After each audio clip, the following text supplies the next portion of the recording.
Okay, welcome to tonight's live stream, everybody. My name is Ian Shepard, and I'm the owner of Right Start Newcomer Services. So thank you very much for tuning in. If you're tuning in live on Facebook or YouTube, and if you're watching the replay afterwards, thank you very much for watching. So tonight we have a really good show. We have two of my old friends, Imtiyaz and Sarah. So they're going to talk about their settlement journey. They're from India originally, and now they're living in Canada. So they've been here for about 2 years, and I'm just going to share with you their biographies, and then I'm going to bring them into the live stream.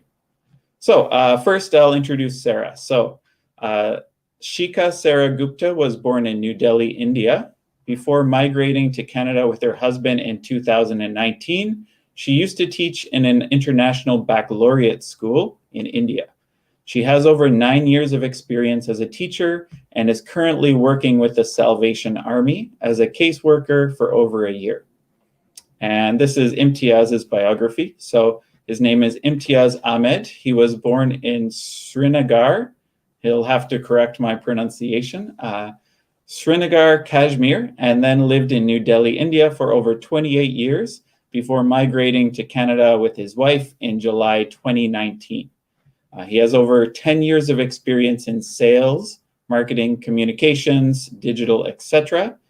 Before getting a job in Canada, he was working for the government of India and looking after the digital and social media strategy of a private-public partnership firm known as the National Skill Development Corporation. He was able to secure a job within a couple of months after landing in Halifax.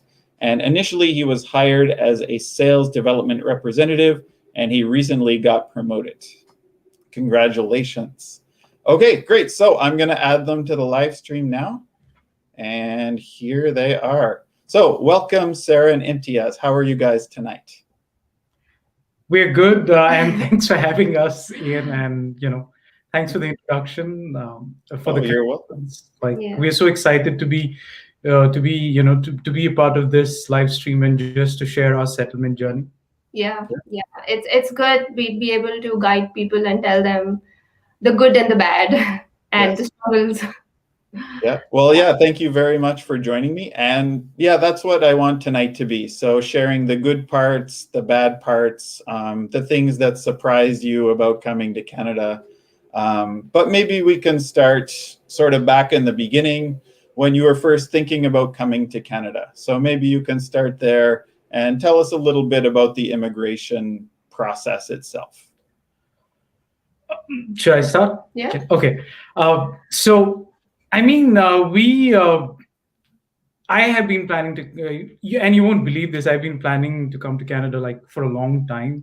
This was while I was pursuing my MBA, which is in 2011.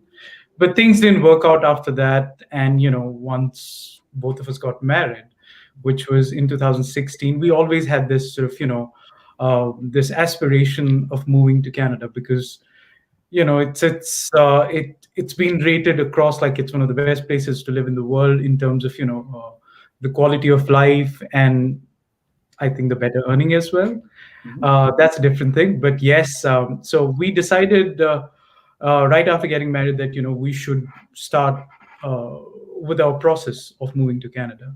So that's how we started. And, I started my process. I mean, both of us started our process in 2018. Probably in August. I think I remember that correctly because that's how I got the nomination. And I was so happy. I got a mate at 12 o'clock in the morning. And I'm like, that's me. Yeah, I think she sort of messaged me or emailed me. She's like, you know what, we got an email. I was like, can you just calm down? And I was out and I didn't have access to email. I just rushed back to home and, there was this email from Nova Scotia provincial government that you both have been nominated. I mean, we were so close to giving up. We were like, it's so as individuals, I would say that till today, we've done everything for ourselves. We've not, the Indian culture is rely on the family a little bit, parents a little bit. But because I think we've been brought up with really different views and upbringing, we got married ourselves. We never took a penny from anybody. We really, really saved to come to Canada. So, and we were so close to giving up, but we were still positive. We were like, okay, if it doesn't happen this year, then whatever we've got in our savings, we'll take a little part of it and we'll travel. Okay. But we So were were you thinking of giving up because it took so long or was so difficult or so expensive? What it made you was want to it give up? was it was difficult is because we weren't getting through the express entry. We came through PNP, so we were like waiting, when are we going to get nominated? And then it just happened that I got the nomination because of being an early years teacher back there. And that's how we came. And I used to keep on teasing him, saying that I am the primary applicant, I'll leave you behind.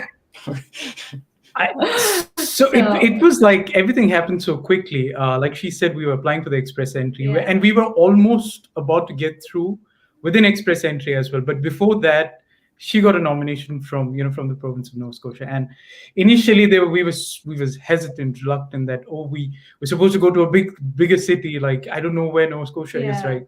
Because we have friends. I have my best friend in Ontario, so we were like, okay, we're not going to go there because it's just like something that we planned, but I shared with a friend of mine.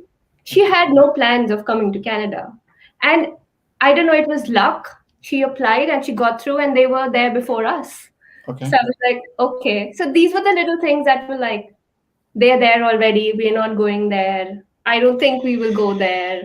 And it happened so quickly in that we got the visa in the COPR, which is the confirmation of permanent residency. It's our landing paper. We got that in the month of February, which is very like February 2019, right? Yeah. Which is really, I mean, it has never happened with anyone because it usually takes around 7 to 8 months after you get your nomination and then your invitation from the federal government. So it was just like a dream come true, and that was the starting of the journey that now we have to travel. And that's what we did. We landed in Halifax.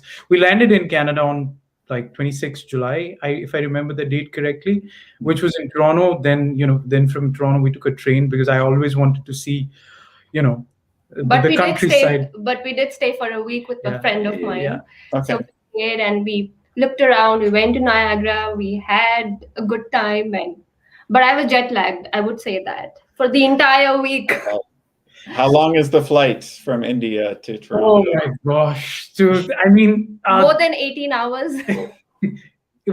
Because we just and don't. Yeah. This is sort of advice for anyone if they're thinking of traveling towards east. Don't do it because the flights are getting delayed. It took us almost 2 days to reach India. We just we just came back in the month at the end of January. We went for our first vacation back home. It was not a vacation, but it was most likely just to see our parents, right? Because they had also gone through tough times and With just COVID, to go so Yeah. we thought. And we just wanted to let them know that we know it's COVID, but we came, we saw you, we stayed with you, we came back. So it took a massive amount of our savings, but Okay. But it was worth it, I bet. it was worth 100%. Yeah. It was Yeah. super Yeah. worth it. And with the flight timings are like, it took us almost, like I said, 2 days to reach Delhi. Yeah. And when we reached at Delhi, we had to wait for like Another. 7 hours because they would get our COVID test done and then you have to wait for the results for 4 Right. hours. Yeah, it's pretty long. It's a long. It's a long. worth it. Yeah, but yeah, it was worth it. Yeah. That makes me think of a question I was going to ask. So, what do your parents and family think about you? What did they think about you when you decided to come to Canada? Did they think that's a crazy idea? Why would you want to do that? Or were they supportive all the way? So my mom, she's always been very supportive, because I have a lot of family abroad, and just a month before getting married, I think I would say about 4 months before getting married, I was in Australia with my aunt. I spent like a few months with her. So I just wanted to see how life was, outside, out of your own comfort zone. But I came back with that, I don't want to go. So when we got married, my mom was on board and she is still on board, but a little hesitation from his parents is because they've always been with him, and he's worked abroad, but he's always come back home. So, and he has a brother, he's in UK. So already one son is out and the other one is going that to the elder one. So there was a little hesitation. There is still hesitation, but I think it's not little. They still want me to come back. My father tells me, "Why would you go to Canada? You have such a nice job." Then I would tell him, "No, I mean, I know I have lived in Delhi for a long time, but I think there are so many things which I have to learn, and and I'm looking for my future, for our future." But I think they will also like this place once they come here, because like I said, the quality of life is amazing when we see Halifax versus Delhi. It's not that Delhi is bad. Delhi is a good place. It's an amazing place. But then when you see quality of life, it's pretty much lacking there, right? I mean, I used to spend around 4 hours traveling. I know it's very hard to believe, Ian, but a lot of people do that. 4 hours a day going Yes, to your 2 hours a job day. and back? I mean, the overall duration. I would leave at 7 o'clock in the morning from my house. I would take a metro. Then I have to change metros and then reach my work. I used to reach at 9:30, 9:45, and then again the evening time would again take me approximately 1 hour 45 minutes. So if you take that amount of time, it's just crazy. Like yeah, it's crazy. And the reason being is that most of these, I mean, India has just started developing. It's been 20 years, like 20, sorry, around 30 years. So most of them have built these business houses, or the tech, the Silicon City sort of a thing, very far off from the city. So so you always end up working at a place which is far from where you're living. Yeah. yeah.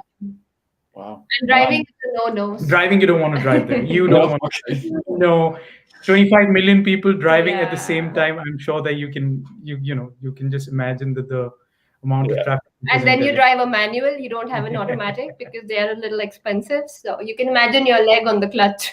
Oh, I faced that, so it yeah. was It doesn't sound fun. no. Terrible on the pocket as well. It's because the more you clutch it, the more you fuel it. So Okay. yeah. Yeah, I just want to remind anybody viewing, so you can put your comments in the comment section. You can ask your questions. Yeah, so we'll share all the comments. If you have questions for Sarah and Imtiyaz, we will answer them as we go through tonight's live stream. So I do have a comment here. So happy to see you. See them both here. Glad they're in Canada, especially now, because Indians are becoming Islamophobic. I don't know. I think I shouldn't comment on that. It's pretty much a political thing. There are good and bad things everywhere in this world. Yeah. We have another comment as well. So you should interview his brother as well. Is that an inside joke? That's probably one of my friend. I think he was. I didn't expect him to join, but yeah. Yeah. Okay. Yeah. I don't know what to say. Yeah, you should interview my brother someday. Okay, someday. Yeah. Maybe That's not today. We'll stick with interviewing you guys this time. My friend Feroz says he's enjoying the conversation. So thank you, Feroz. Thank you for tuning in and supporting us all the time. Thanks, Feroz. My wife, Michelle, says, what do you think your parents will like most when they come visit you in Canada? That's a good question. Quality of life, no pollution. I would say one thing, that if I take them to BC, Vancouver, or especially the places like Alberta, that would be quite similar to where they are living currently, which is Kashmir. So I think they would love that place. But yes, quality of life, and just to add to Zabi's point, I don't agree with what he said. But yes, they will also feel safe, because I don't want to go take into consideration, talk about the political things. That's not my job. I feel every place is a good place. There are good and bad people everywhere. But yes, they will also feel safe. But also some of the benefits that Canada has to offer, like that we don't have in India. Like medical is really, really important, especially if you have aging parents, elderly parents, and they need the help, because it's so costly in India right now that it gets a little difficult, if you're just the one who's looking after them. So I think these are some of the really good benefits that we would want our parents to have if they come to Canada. Yes. And meet people like you. Oh, thank you. Are you considering sponsoring them so they can immigrate to Canada as well? Has that crossed your mind? I mean, we want to. So I think I would want them to, I'm thinking of once we complete our third year, once we file the return for the third year, which is probably the next year, we will apply for their permanent residency. But before that, we will apply for their visas, which is, I think, the super visa, which is for 10 years. And so that, they can come. But I don't see that as a possibility for this time, because it's not safe, like I said, to travel, at least not for this year and next year. But hopefully, yeah, probably next year if everything is okay, if everything seems fine, if we all go into a normal world now. I hope so. Yeah, knock on wood, right? Yeah. Okay, great. So we talked about your immigration process, sort of your thinking about why you wanted to come to Canada. So let's go to after you landed in Canada, once you arrived in Halifax. What was your impression of things here, the culture? We will talk about employment as well. So what were your experiences in relation to those things? I was honestly looking for the people. I couldn't find any. Like, we landed at the beach street and I was talking to Sarah. I was like, where are the people? Like, I can't find any. We actually came from a really big place to, I would say, a small place where people were in their own, they weren't like gathering around you, or you had place to walk. But so we were a little nervous. We were quite scared because of the decisions we would take because of what we are feeling. And then when we went to stay at our Airbnb, it was a totally different experience because the people we met there were very nice. And, he made us feel so homely, and it was quite nice. But when we went to the other Airbnb, it was a totally different feeling. We were like, we should go back home. Really? Yeah. It was. It's just, I mean, when we were at the beach street, I still remember this guy's name, Peter. He was there to welcome us. And he was such a nice guy. Like, he helped me. He took all my luggage up, and I was like, you don't have to do it, Peter. I'll do it on my own. But the strangest thing was when we used to walk on the street, me and Sarah, initially, this is the first week of staying in Halifax, and I would have random people coming to me and say hi. And I would have girls, boys, everyone like coming to me and Sarah and say, hey, how are you doing today? Just looking at it, I'm like, okay, I don't want to get mugged. I think I have my wallet with me, because it's such a big cultural shock. It's a big cultural shock. And especially when you come from East, you don't have like females greeting you. That's a big no-no if you're going to India, right? And I was like so happy. I sort of consumed that culture. Now, whenever I see anyone like walking on the road, I always say, hey, how are you doing today? So I just love that thing about Halifax. That is one of the things which I took, at least within my personality. I do it all the time with people. Yeah. It's like everybody just smiles at you. And we normally don't smile at strangers. That's what we've been taught. But everybody just smiles at you here, and they're like. When we went to Delhi, it was so difficult for us because I didn't want to say hi to everyone. I did tell him. I said, when we go back, remember we're going to a different place again. So just be who you were. Yeah. Okay. You have to revert back to thinking like you were still in India. Okay. Especially when you look at girls, don't smile. That's a big no-no, because the cops will come and. Really? For smiling? Yeah, I mean, you can't. That's how the culture is, and I mean, it's a long story. Yeah. I mean, if I explain it, it's just that there's a lot of eve teasing, happening with girls, especially in Delhi. So they're very cautious, and in Halifax, it's just so cool that people just come, smile, they say hi. I just love that thing, and I think there is some sort of a vibe in the city. And there were a lot of struggles, but there are a lot of struggles for everyone. But the city itself is so welcoming. Nova Scotia as a province is welcoming. People are super nice, amazingly nice. Like, I can't even define the feeling. Yeah.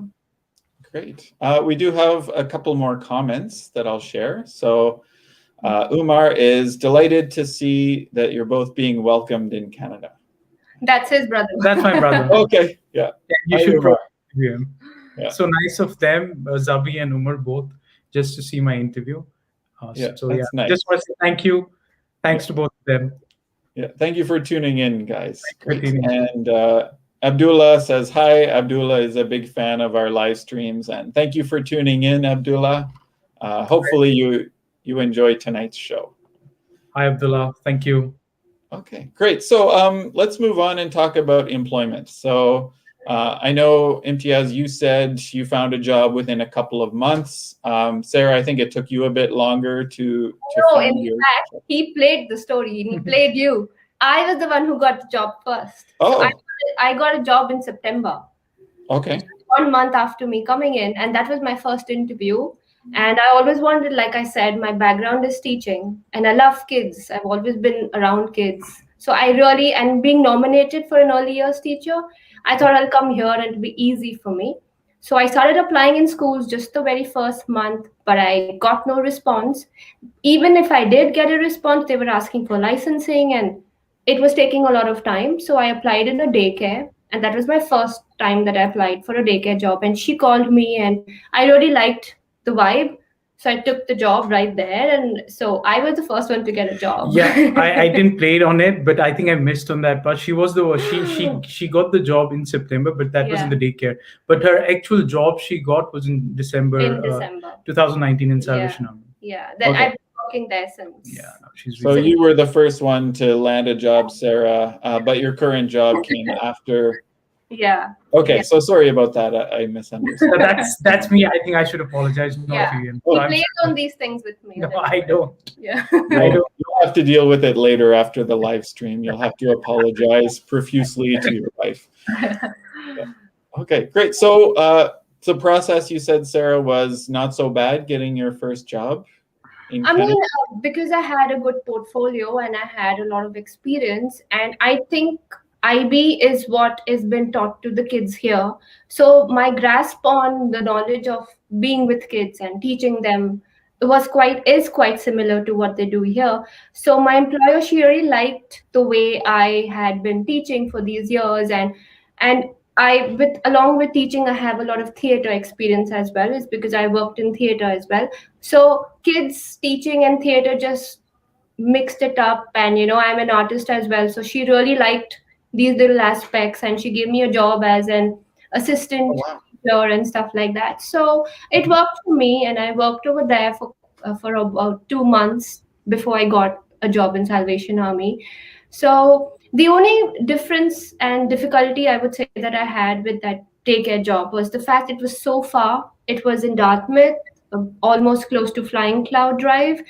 So there was just like a couple of buses that would go there, and we were just so new, and getting a hang of traveling by the transit was still quite relatively new to us. So I tried to be at work as much as I could, but there were days, when it would rain, and then our first experience with the different climate that we have here. So these were the little things that really made it a little difficult to continue there. Mhm. But I think I had a really good experience working there, and my people, my staff, they were quite nice, and the kids were quite nice. Yes, I would say the kids were quite nice, but some of them, they were like, she's new, and I was the only one there, and the other brown person there, and so I had my little struggles with the kids, but then you can't really push yourself with the kids. They like you, they like you. So, but I enjoyed my work. I gave it my best, and Great. I was supportive, and yeah, it was good. So I took that experience, Mhm. and then I applied for the Salvation Army Center of Hope. So I worked there as an activity teacher first with the kids, and I still have a very supportive team. I work there, and then working there, I wanted to do more hours, is because I felt my hours, 6 hours, were not enough, and I'm used to working 8 hours, 10 hours, 12 hours, so I would come back and I would tell him that I want more work, I have no work. So then my supervisor, she introduced me to Family and Food Services, Salvation Army. She says, okay, you can go, and if they like you, you can work in the food bank. So I started like 2 days working in the food bank for a couple of hours in the morning, and I think that's where the majors, they took a liking to me, and then he called me in one day and he said that we have something new coming up, and it's called Pathway of Hope, and it's all about case manager job and the roles and responsibilities, and we think you'd be a good fit. So if you're interested, I said yeah. But he told me that I can't work with the kids anymore. So that was a little thing that I was like, I always wanted to, I thought I'll divide my time, but it was just not possible. Mhm. So I took up this job as a caseworker, and I've been working with them since then. And it's been good because my job is quite satisfying, I would say. To Mhm. come back home and feel that, oh, this is the family or this is the client that I worked with, and Yeah. when they come back with you saying something positive, and they say that thank you for being there, or you made a difference, or you helped me. I think this is it's a really good feeling, when you come back and like, okay, you help. So I think I would say, as a person, this was my calling, to Mhm. be there in the community and help people in the community. Great. So yeah, it's been good. Yeah, I do enjoy my work, Mhm. but yet again, I would say there are always struggles. Mhm. So I have my newcomer struggles, Right. and when we go to that topic, that I would Mhm. discuss some of the struggles that I feel should be addressed to the newcomers out there, and they should feel that it's not them, they're not alone. Everybody, I could say, I have the same thing. Yeah. So yeah. Okay. Great. Thank you for sharing, Sarah. And moving on to you, Imtiyaz, tell us a little bit about your experience with finding employment here. I just want to clarify. I was the second person to get a job after this person. Yeah. Not me. I didn't get the job.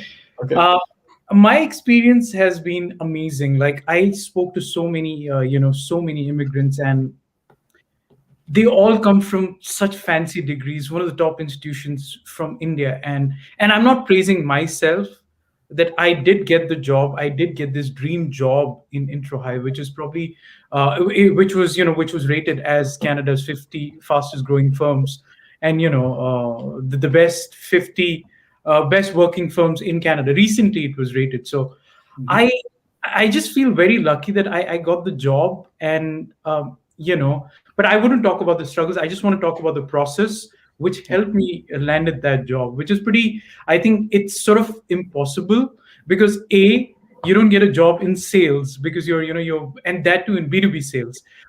So one of the CEO, he joked with me. I was, one of my friend just gave my reference, about a CEO who is from the Indian origin. And when he spoke to me, and he was like, one, I only know two people in tech, in SaaS as in, like, the tech sales.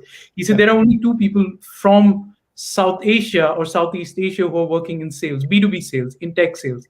I was like, no, you're joking. Like, I'm not that special. I don't want to be that special. Mhm. But I think the reason I landed that job was I just followed the process, and that's what I want to say to everyone, whosoever is listening to me. Like, as a new immigrant, economic migrant, or like, if you have the skills, if you have everything, it's not difficult to get a job if you follow the process. You will have a struggle. You might not land up a job, at least for the first year, maybe even for 2 years, but in your own field. But if you follow the process correctly, then you might land up, you might, or I think there is a higher probability of you getting a job. With me, I went to iSans. They told me how to correct my resume. I did that. I went to YMCA.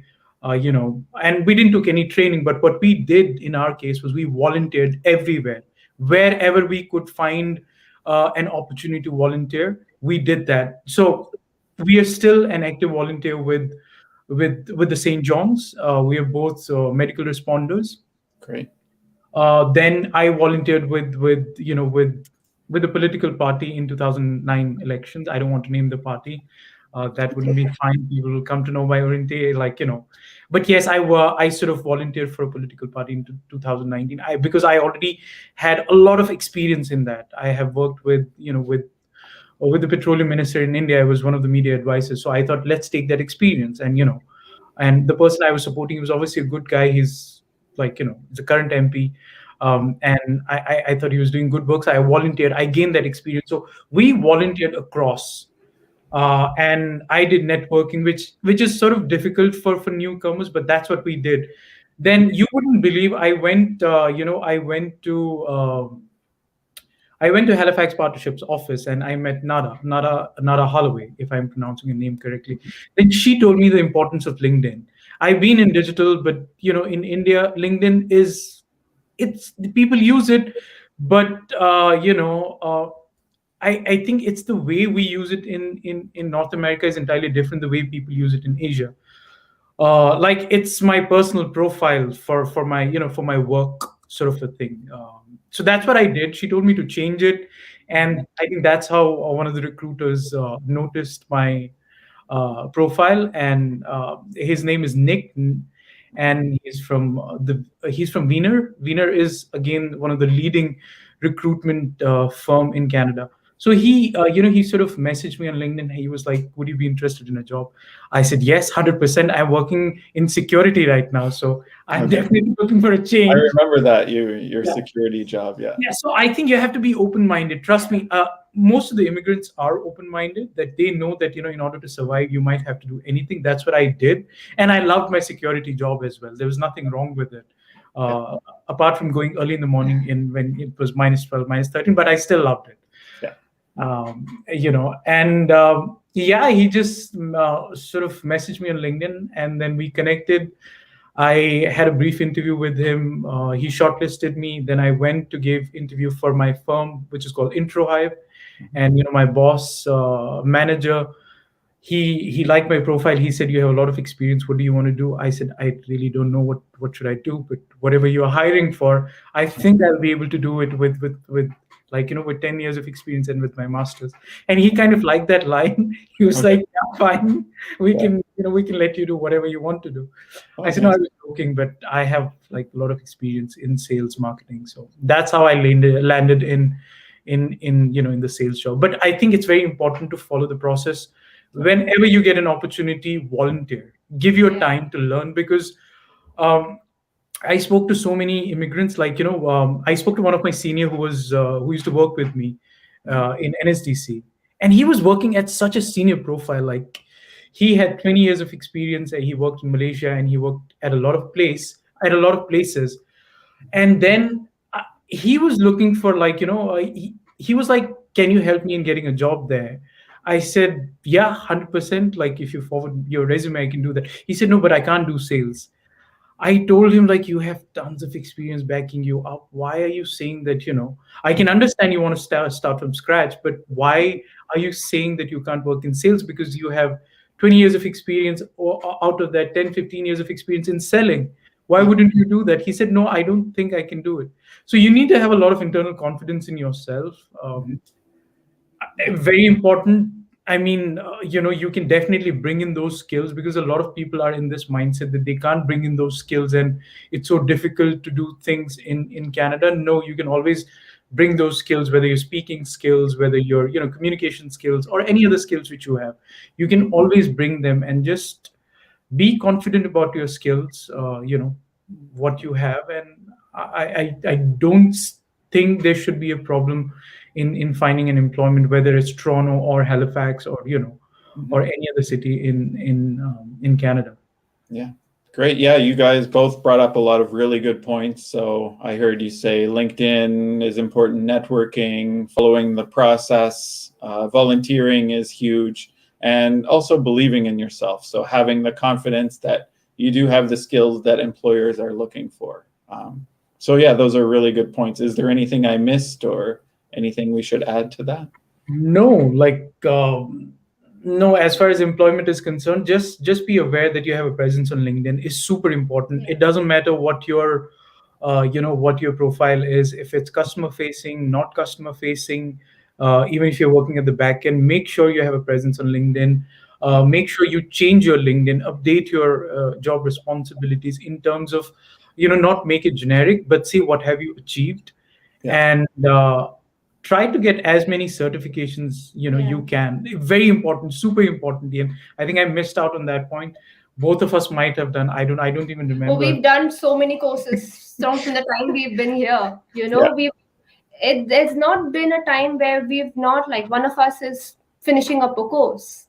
And the first thing that we did was actually give our CLB, which is the Canadian language benchmark. Very important. Yeah. So we both got like 8s, which is the highest. And so this was something that I wouldn't say it's a necessity for people in Canada, but I would say that this is something that could back you up in your language, is because they know you're a newcomer, and they would always doubt you that Right. because you're a newcomer, your language could be from your own place, so you could say that I've given the CLB and I have an 8. Right. So yeah, and I would, and keep your resume and make sure it's according to the standard that they use here. So yeah, I would say that till today we are still achieving, we've achieved, we've not really sat back and said that okay, let's just wait and watch. So yeah, I think that we've been like, we were even volunteering for NAG, which is a North American Indigenous Games, that was supposed to be held last year, but what happened last year? It was 2019. 2000 and it No, was I think last 20. year. I think Yeah, to yeah, 2020. yeah, yeah. It It was- was supposed to be last year, but and we were like quite pepped up for that. He was doing good, and I was doing in orientations, and so we really worked hard for volunteering, like he told you, and St. John, we're still the medical responder. So these are some of the things that we can't do back home, but we have the opportunity to do here. And who wouldn't want to know how to save a life or save somebody, or be the hero in the crowd. So I would say these are some of the life skills that you're getting to get here without having to do much, just volunteer. So I would say these are some of the things that they are very, very, they back you up. And Ian, it's very important. And Sarah, I think she missed one thing, that she sort of got the job, like when she was she We had just started COVID. no, I mean, when she was transferred from Pathways of Hope, where you used to work with the children. No, Center of Hope. Yes, Center of Hope to Pathways of Hope, which is at Gottingen Street, the main Salvation Army. One of the reasons of getting her job was because she used to, because she volunteered for St. John's. Yeah. It sort of makes a like a story, a success story. I say it because the employees will also, especially employees in Halifax, they will always look for, like, what have you done, What are the skills that you're what are bringing the to them? what are the skills, and what are the extra skills you're doing apart from whatever you're doing. I know that what a lot of people think is that they are in Canada, it's a job of like employers or maybe of the city to give them a job. That shouldn't be the case. I wouldn't say everyone has that mindset, but a lot of people do have that mindset. But it's just that you have to realize one thing, that you have to showcase, like, what are you doing to gain skills, and what are you doing for the community as a whole. That helps to build up that success story, and employers are always looking for that in Halifax. I think that seriously helps you to get a job in this city. So when COVID hit, there were so many people from my job that, took voluntary leave, that we don't want to work, and, but I think we were okay that I wasn't quite scared. So I volunteered that I would work for COVID. So, they gave me a certification for frontline, and because of the work that I had done throughout, like I helped out in almost every department in the office. So in the month of December, they gave me Employee of the Month, which was it. Congratulations. Thank you. Which was, I think, it's quite a good achievement, just knowing the fact that we just got here. So it's quite a good recognition, and I think I am very proud of myself. Is because you have to dig deep and see what are the skills you can use and what are the skills you can make and work with in your organization, because they would see that, oh, I'm good with my computer skills, they would try and give me, and I would be okay with it. I'm not saying that I was perfect, but you have to learn on the job. So there was, I really worked hard, I would say. I just want to add one more thing. A lot of it, a lot of the success which we have today, it's also because of you. I think you were the face of you were the face of Canada. You introduced Canada to us, and I still remember a lot of key points which you shared in your training. So I always wanted to thank you for that. Yeah. Oh, well, thank you for saying that, and you're very welcome. I enjoyed my time at ISANS. So I used to work at ISANS, which is the Immigrant Services Association of Nova Scotia, where I taught an orientation to Nova Scotia program, and that's where I originally met Sarah and Imtiyaz. And really happy I did, and I really enjoyed my time doing that. Yeah. I mean, you were the only person we knew apart from the new place we were in. So the days that we would have the orientation, we were quite happy that to have someone to talk to, and Oh, nice. it was quite good. Thank you. You're welcome. I just want to add, we have another comment. So Hasib says, it's nice to see you guys welcomed in Canada. So that was from a few minutes ago before we started talking about employment. Is he a friend of yours? Yeah. Oh. Yeah, okay, good. Thank you so much. I Thank really you, appreciate Hasib. all of you just watching this.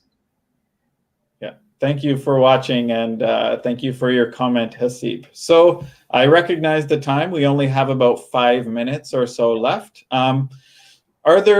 Maybe we'll talk a little bit about your challenges, because we talked about some tips for finding employment, your impression of Canada when you arrived. So maybe what are some challenges, or what would you like to leave viewers with before we end up tonight's live stream?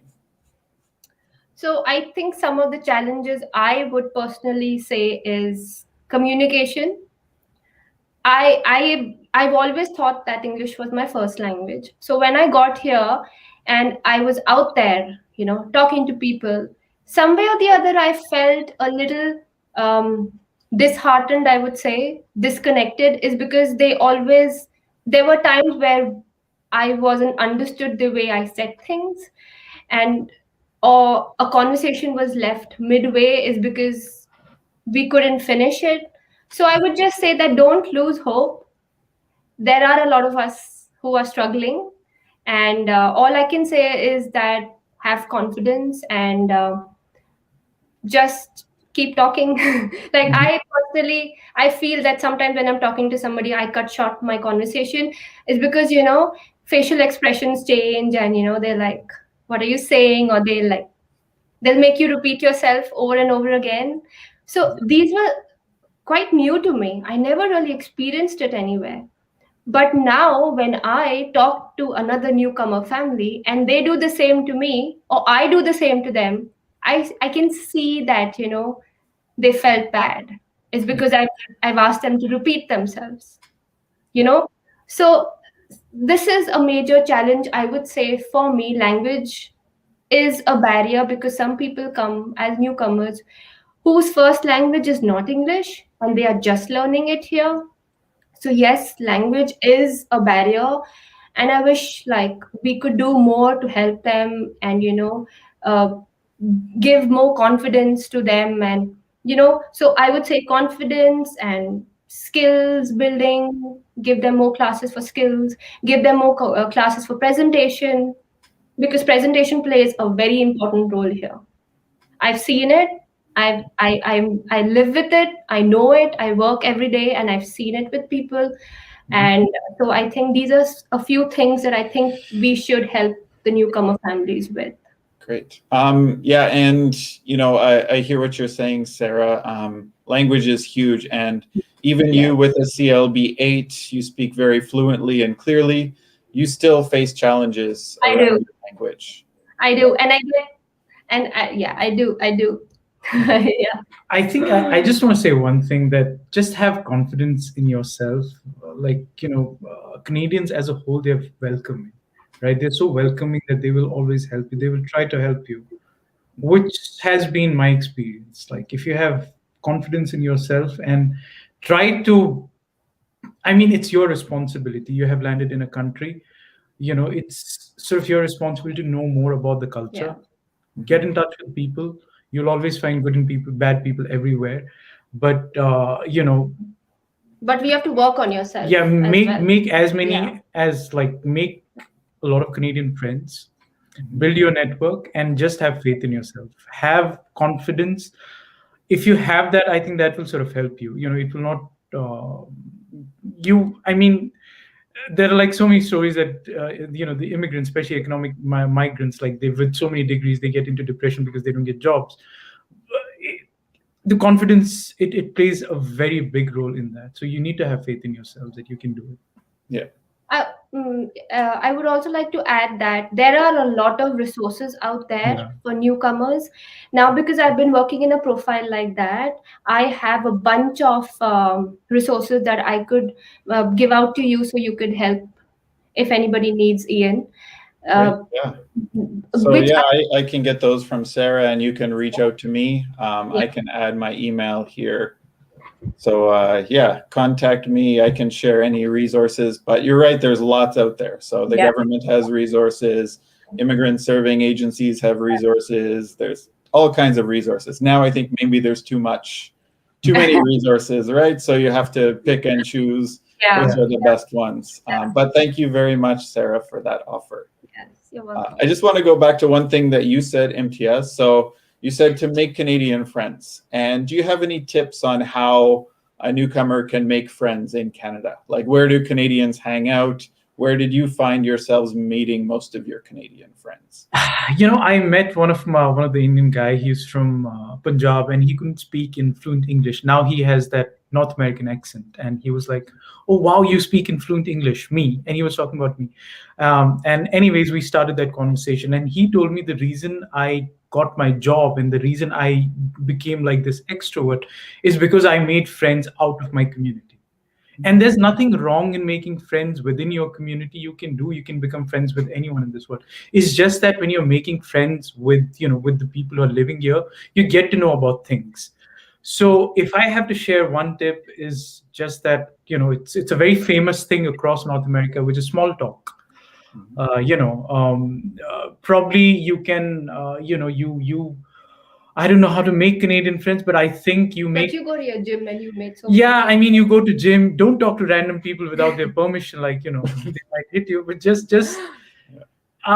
I think you can make friends just going to places, just having a small talk. It can be even at iSense. I know a lot of people make friends there. There are so many networking events happening across Halifax City. volunteering gets you to know so many Yeah, people. that helped us. Yeah. Volunteering, networking, so many networking events not happening right now, but there are lots of virtual networking events happening. And at our time, I think there were at least 5 or 6 happening We in a used week. to go for events almost every weekend. We never really had a weekend, it's because we always had an event. Either it was lacrosse match, it was a hockey match, or it was some training. So we were always gathered around with people. We even went for volunteering with SPCA because we both like animals.